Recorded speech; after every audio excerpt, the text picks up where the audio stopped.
Olá, bem-vindo ao nosso espaço de grande entrevista. Hoje o nosso convidado é Venâncio Mondlane, candidato presidencial das eleições de 9 de outubro de 2024 em Moçambique. Mondlane foi o grande mobilizador das polêmicas manifestações que agitaram o país e, aliás, continuam a agitar até hoje. O objetivo deste levante popular era reivindicar a verdade eleitoral depois de massivas denúncias de fraude durante o processo. Venâncio Mondlane esteve fora do país por suposta perseguição política, regressou recentemente e é com ele que nós vamos falar sobre a crise que o país está a viver até o dia de hoje.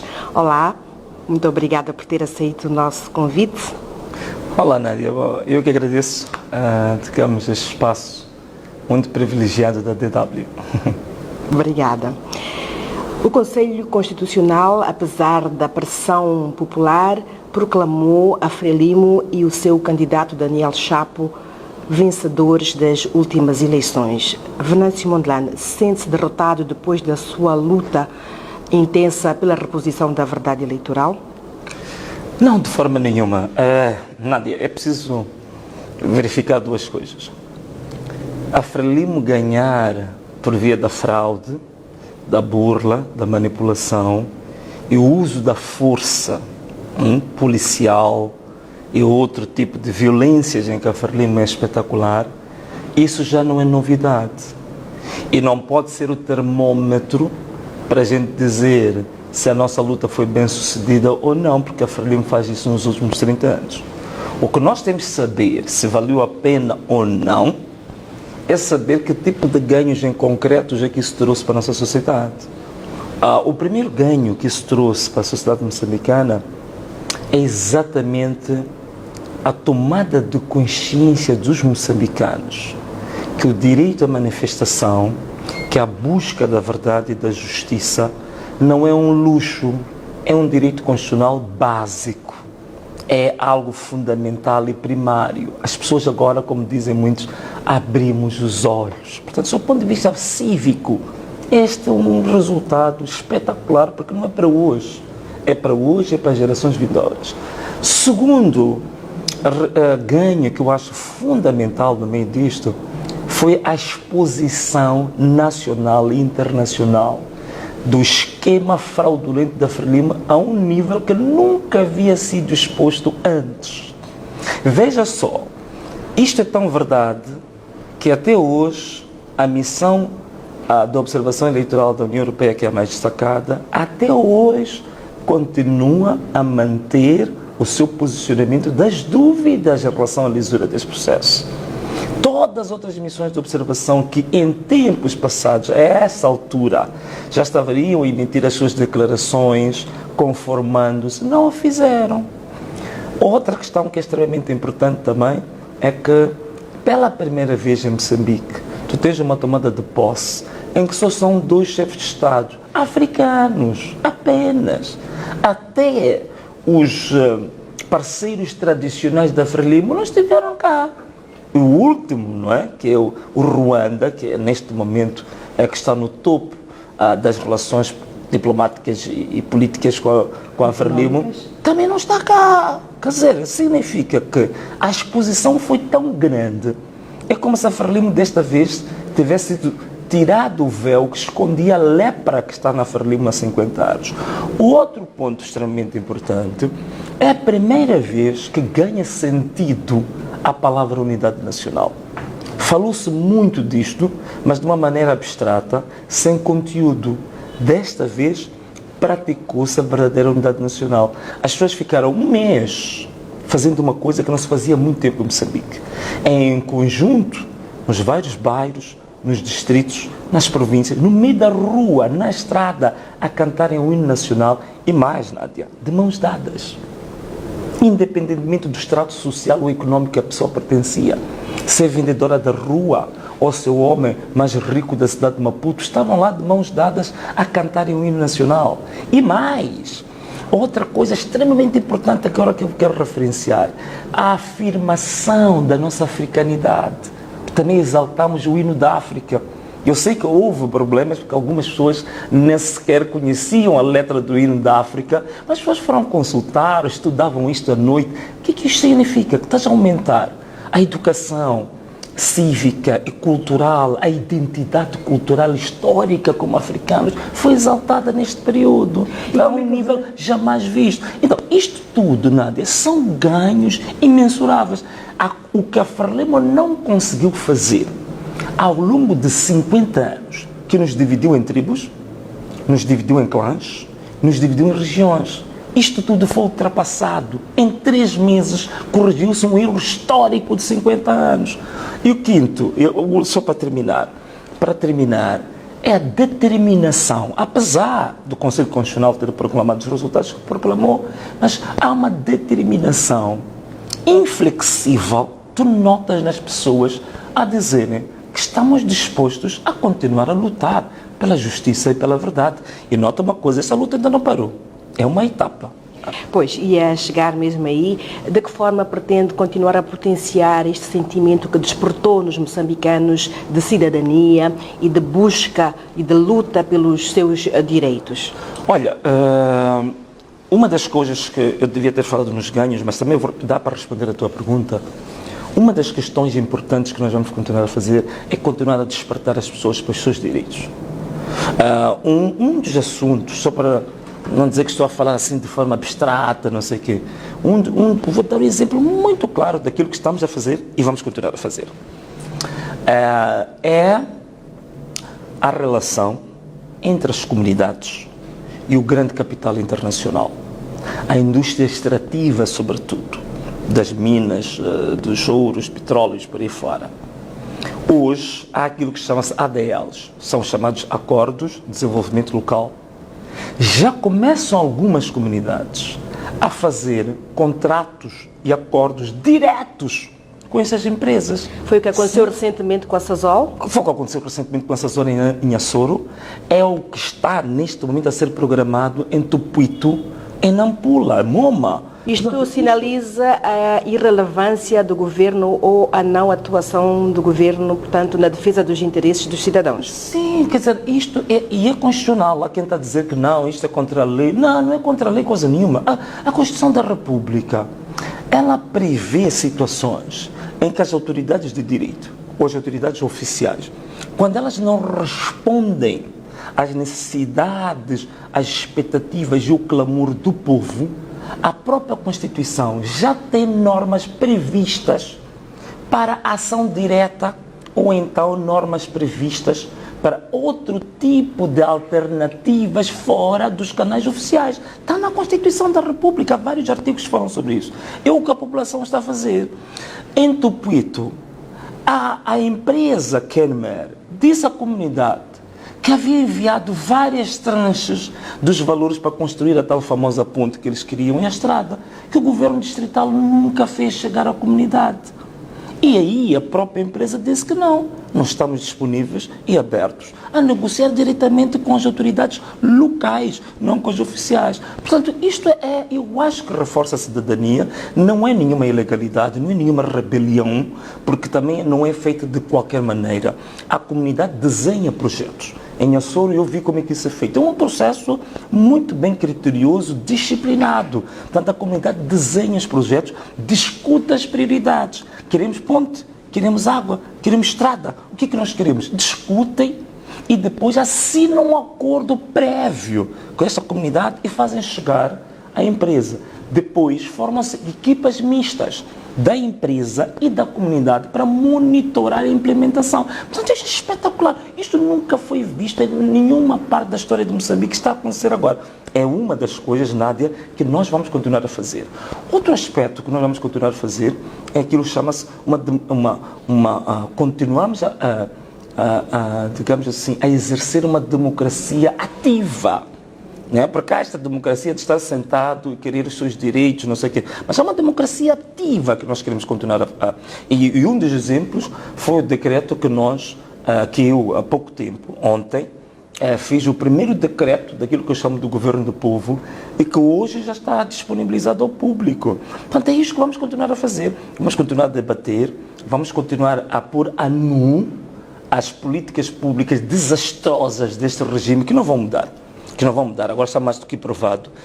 Este senhor que eu chamo do presidente forçado pela UIR, ou o presidente mata e reza, ele há pouco tempo anunciou, hoje eu vi, a nomear juízes do Tribunal Administrativo. Onde é que vem reformas? Onde é que está a juventude deste homem, que dizem que tem menos de 50 anos, que apesar de parecer mais um tetravó, mas ele diz que é jovem, é jurista, é reformista, está aberto ao diálogo. Veja os primeiros atos dele presidenciais. São um desastre completo. Como é que foi nomear agora juízes conselheiros do Tribunal Administrativo? Está aqui um exemplo típico de que não vai mudar absolutamente nada. Não há de haver reformas nenhumas.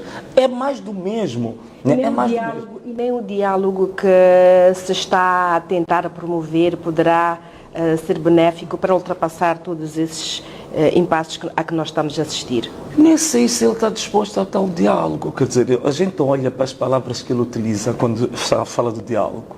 São de uma hipocrisia jamais suprema, não é?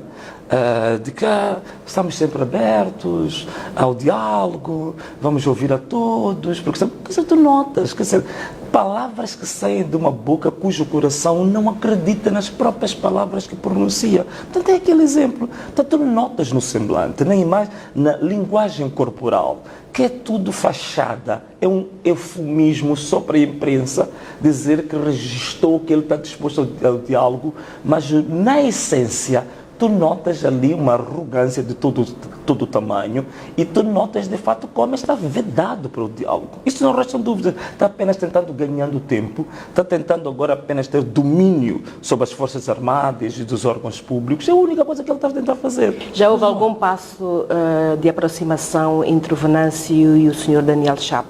Em termos concretos, não. Até agora não houve. O que houve é que eu estou desde o dia 22 a fazer as minhas lives. E todas as minhas lives eu a falar que estou disponível ao diálogo. E não só.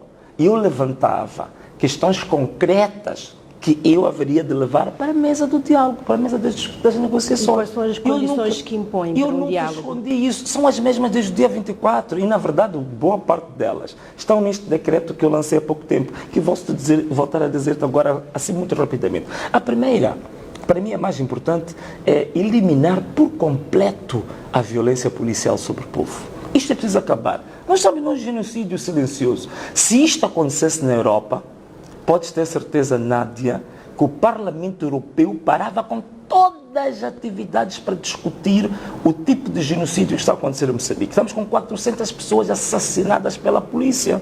Estamos com quase 5.000 pessoas detidas injustamente, sem processo, sem nada. Estamos com mais de 2.000 pessoas deficientes de forma temporária, outras de forma definitiva, por causa da violência policial desproporcional.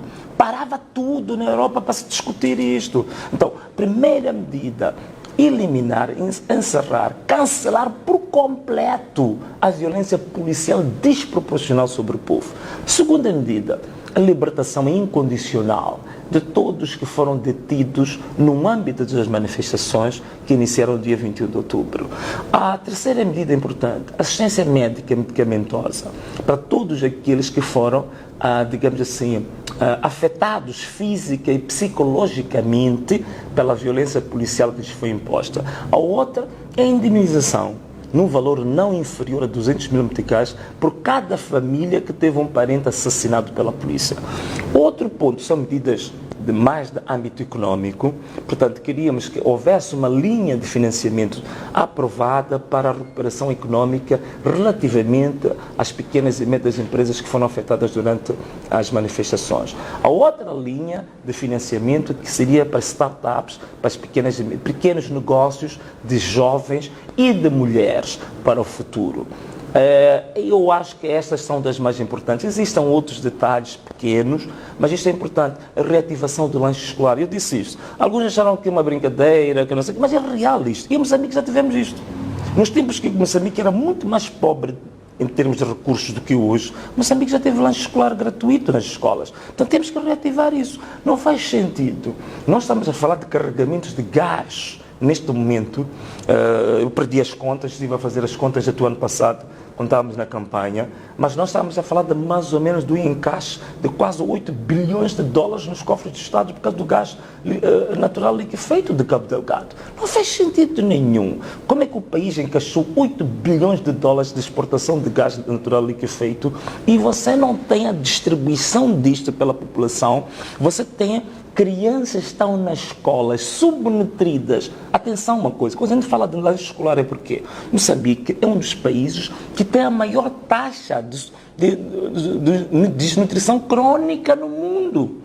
Então tu não podes ter recursos e tu olvidares esta parte fundamental da nutrição, que é das mais graves do mundo que tu tens. Portanto, não é um capricho, não é nenhum populismo. Preciso reintroduzir o lanche escolar para as crianças na escola. Portanto, isto aqui são questões básicas. Aí vai valer a pena as pessoas dizerem assim, olha, estivemos na rua, fomos baleados, fomos maltratados, morreram os nossos irmãos. Mas com estas medidas, são medidas paliativas. E o povo vai entender que, olha, pela primeira vez se pensou em nós. Porque todos os acordos políticos depois das crises pós-eleitorais em Moçambique são sempre acordos de políticos para políticos. Ou distribuem os lugares no Parlamento, ou distribuem os lugares nos órgãos colegiais, como o Conselho de Estado, tantos outros por aí fora, arranjam lugares em empresas públicas, em empresas privadas participadas pelo Estado, distribuem-se os lugares e arranjam um acordo à volta disso. E depois o povo normalmente nunca beneficiou de nenhum acordo entre políticos nas crises pós-eleitorais desde 1994 até hoje. É daí que eu estou a introduzir essas medidas económicas e sociais, para ver que se pela primeira vez este povo também sinta que há um acordo feito por eles, mas que nós também podemos beneficiar. Portanto, não vê vontade de inclusão de sensibilidades políticas e sociais diferentes na presidência e nem no governo da Frelimo? Não vejo absolutamente nada disso. Vai ser mais um arrogante, como se disse ao longo dos últimos anos. A Frelimo continua arrogante e não sei se ela vai deixar de ser. Não sei se ela vai deixar de ser. Não tirou nenhuma lição dos... Não tirou absolutamente nenhuma. Ficou mais radicalizada, ficou mais violenta e ficou louca. Quer dizer, é uma violência ao nível esquizofrénico. Porque hoje já estão a fazer até raptos nas casas das pessoas e executar as pessoas nas matas. Então é a concretização da revanche que muitos suspeitavam que iria acontecer após as eleições e os protestos? Sim, quer dizer, essa previsão foi bem feita, porque felizmente, as pessoas realmente conhecem muito bem a Frelimo. A Frelimo é uma organização, como bem dizia Elísio Macamo, que hoje está com outro tipo de ideias, dizer que a Frelimo tem todos os ingredientes de uma organização criminosa. Quer dizer, não restam dúvidas quanto a isso. Como é que agem as organizações criminosas quando são questionadas? Reagem com violência. E violência cada vez mais acrescida. Aquilo que posso chamar da violência geométrica. Isto é, quanto mais tu clamas pelos teus direitos, o nível de violência das organizações criminosas também cresce na mesma proporção. Quanto mais tu clamas por um direito, mais aumenta a violência sobre ti próprio. Portanto, não era de esperar outra coisa. Não era de esperar outra coisa. Veja só, como é que é possível? Como é que é possível? Em 3 meses, as armas da polícia terem morto muito mais do que matou a Covid. As pessoas morreram mais com balas da UIR do que com Covid. Em 3 meses... tu tens um nível de violência, de mortes, em termos proporcionais, maiores do que tu tiveste nos 16 anos de guerra em Moçambique. Não é verdade?